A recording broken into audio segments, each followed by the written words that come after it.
देखिए अभी लगातार मैं प्रारब्ध के ऊपर ही वीडियो ला रही हूँ। ये सारे वीडियोस रिक्वेस्टेड वीडियोस हैं, क्योंकि ऐसे इतने सारे लोग हैं जिनके जीवन से कठिनाइयां दूर ही नहीं हो रही हैं, प्रारब्ध की मार से ऐसे ग्रसित हैं कि संघर्ष उनकी लाइफ से समाप्त ही नहीं हो रहे हैं, और वो कंफ्यूज हैं कि प्रारब्ध को समाप्त किया भी जा सकता है, प्रारब्ध की पावर को खत्म किया भी जा सकता है, कम किया भी जा सकता है या नहीं। तो देखिए मैं कहती हूँ, कौन कहता है प्रारब्ध को समाप्त नहीं किया जा सकता? कौन कहता है प्रारब्ध को खत्म नहीं किया जा सकता या प्रारब्ध की पावर को कम नहीं किया जा सकता है? बिल्कुल किया जा सकता है, कुछ भी किया जा सकता है। क्योंकि देखिए, जो हमारे प्रभु परमात्मा है ना, हमारे पिता है ना, वो हर समय तत्पर बैठे हैं। वो हर समय तत्पर बैठे हैं कब हम अज्ञानता से निकलकर ज्ञान प्रकाश की ओर आगे बढ़ें। वो तत्पर बैठे हैं कब हम अपनी झोली फैलाएं और वो अपनी कृपा हमारे ऊपर बरसाने लगे। ठीक है, उन्होंने हमें अनंत शक्तियां दी है, अनंत शक्तियों से हमें समृद्धशाली बनाया है, अनंत शक्तियां हमारे अंदर डाली हैं, अपने जैसा अपने पुत्र को उन्होंने बनाया है। लेकिन हम हैं कि हम अपने अंदर अज्ञानता की लेयर चढ़ाए बैठे हैं। हम अज्ञानता की ऐसी लेयर चढ़ाए बैठे हैं कि हमें लगता है कि बस सब कुछ पहले से फिक्स है, सब कुछ पहले से फिक्स है, वो हमें भोगना ही पड़ेगा, वो हमारे जीवन में आएगा ही। देखिए प्रारब्ध क्या है? प्रारब्ध हमारे संचित कर्मों की गठरी ही है ना, जो हमने कर्म किए अज्ञानतावश, गलतियां करी अज्ञानतावश। हम अज्ञानता में ही गलतियां करते हैं, क्योंकि यदि हमें ज्ञान हो कि इन गलतियों को हमें भोगना भी पड़ेगा तो हम गलतियां करें ही क्यों? तो हमने अज्ञानतावश ही गलतियां करी। जब हमने अज्ञानतावश गलतियां करी, अपने कर्म हमने संचित किए, प्रारब्ध बनाया, ठीक है, तो अब हमें ज्ञान आया है तो हम अपने अच्छे कर्म भी तो जमा कर सकते हैं ना। जितना आपका प्रारब्ध जमा है उससे ज्यादा आप अच्छे कर्म जमा करने शुरू कर दीजिए। कैसे आपका प्रारब्ध नहीं समाप्त होगा? कैसे प्रारब्ध की पावर नहीं समाप्त होगी, कम होगी? बिल्कुल होगी। आपको सहूलियत परमात्मा देंगे, क्योंकि वो तो हर समय तत्पर बैठे हैं। वो हर समय तत्पर बैठे हैं कि आप अज्ञानता से बाहर निकले तो, आप प्रकाश की तरफ चलें तो। आप ऐसा भाव तो लाएं अपने अंदर, आप अपने अंदर ये भाव तो लाएं कि आप कुछ भी कर सकते हैं, आप उस परमात्मा की संतान हैं, आप उस परमात्मा की, उस ईश्वर की संतान है, उसके जैसी शक्तियां आपके अंदर भी हैं। आप ये भाव तो लाएं कि आपको सत्यता के रास्ते पर अब चलना है, आप ज्ञान के रास्ते पर चलना है। बिल्कुल आप प्रारब्ध को समाप्त कर सकते हैं।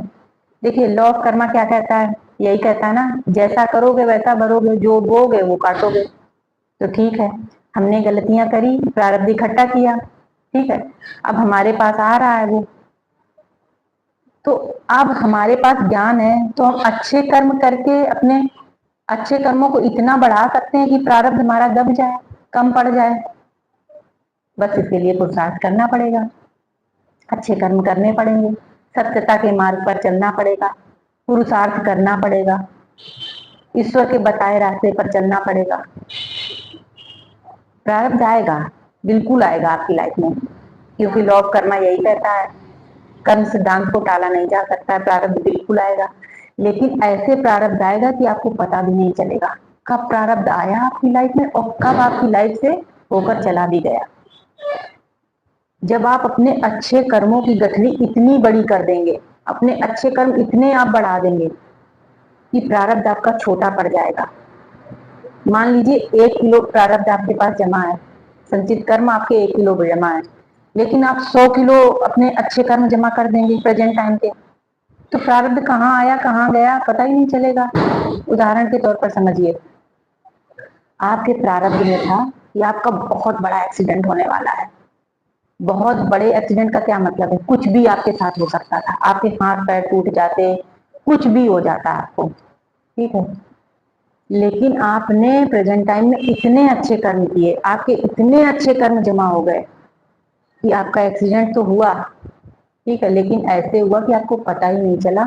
आपकी गाड़ी को थोड़ी सी खरोंच लगी, प्रारब्ध आके चला भी गया, आपको पता भी नहीं चला, क्योंकि आपने प्रेजेंट टाइम में इतने अच्छे कर्म जमा कर लिए। अरे हमारे अंदर वो भाव तो होना चाहिए कि हमें अब अपने प्रारब्ध को समाप्त करना है, ज्ञान के रास्ते पर चलना है, प्रकाश के रास्ते पर चलना है। लेकिन हम हैं कि समस्याओं में ऐसे घिरे पड़े रहते हैं कि हम बस ये सोचते हैं कि बस अब कुछ नहीं हो सकता है, बस सब कुछ जो तय है बस वो होकर रहेगा, कुछ हो नहीं सकता है, कुछ बदल नहीं सकता है, हमारी किस्मत तो कभी बदल नहीं सकती, हमारा भाग्य तो बिल्कुल बदल नहीं सकता है, सब कुछ तय पड़ा है। और ईश्वर तो बस हमारे दुश्मन है, वो तो बस ना हमें देख रहे हैं, बस हमसे वो अपनी नजरें घुमाए बैठे हैं। बस हम यही पक्का कर लेते हैं, समझ लेते हैं और कहीं से सुन लेते हैं कि नहीं, प्रारब्ध को तो भोगना ही पड़ेगा, प्रारब्ध को समाप्त किया ही नहीं जा सकता है। बस हम सच मान लेते हैं और बस दुखों में, कष्टों में घिरे पड़े रहते हैं। अरे अपने अंदर भाव तो लाइए, ईश्वर के शरण में तो जाइए, ईश्वर से मार्गदर्शन तो मांगिए, फिर देखिए कैसे आपका प्रारब्ध नहीं समाप्त होगा। अपने अच्छे कर्मों को इतना बढ़ा दीजिए और इस समय जो भी जीवन में आ रहा है उसको स्वीकार करिए और सत्य के मार्ग पर चलते जाइए। अपने अच्छे कर्मों की संख्या बढ़ाते जाइए, बढ़ाते जाइए, बढ़ाते जाइए। जितना आपके सामर्थ्य में भी नहीं है उससे भी ज्यादा अच्छे कर्म करिए, पुरुषार्थ करिए, पुण्य इकट्ठा करिए, किसी का दिल मत दुखाइए। कोई कुछ उल्टा आपके साथ कर भी रहा है, चुपचाप सह जाइए, देखिए कैसे ईश्वर आपको रास्ता नहीं दिखाएंगे। आप झोली फैलाइए, तो आप अपनी झोली फैलाकर ईश्वर से गुहार लगाइए, तो ईश्वर आपकी झोली में अपनी कृपा दृष्टि बरसाने लगेंगे, अपनी कृपा बरसाने लगेंगे। सब कुछ किया जा सकता है, मैं तो ये कहूंगी कुछ भी असंभव नहीं है, इम्पॉसिबल कुछ भी नहीं, कुछ भी किया जा सकता है। बस सब कुछ करने का एक ही मार्ग है, पुरुषार्थ पुरुषार्थ पुरुषार्थ, अच्छे कर्म, पुण्य, श्रेष्ठ कर्म, बस यही रास्ता है और कोई रास्ता नहीं है। ईश्वर हर समय हमारी सहायता करने के लिए, अपनी कृपा दृष्टि हम पर डालने के लिए तैयार बैठे हैं, बस हमें उनके नजदीक जाने भर की आवश्यकता है। तो चलिए आज के लिए बस इतना ही। किसी टॉपिक पर कोई जानकारी चाहिए, वीडियो चाहिए तो आप मुझे बताइए। चलिए फिर मिलते हैं।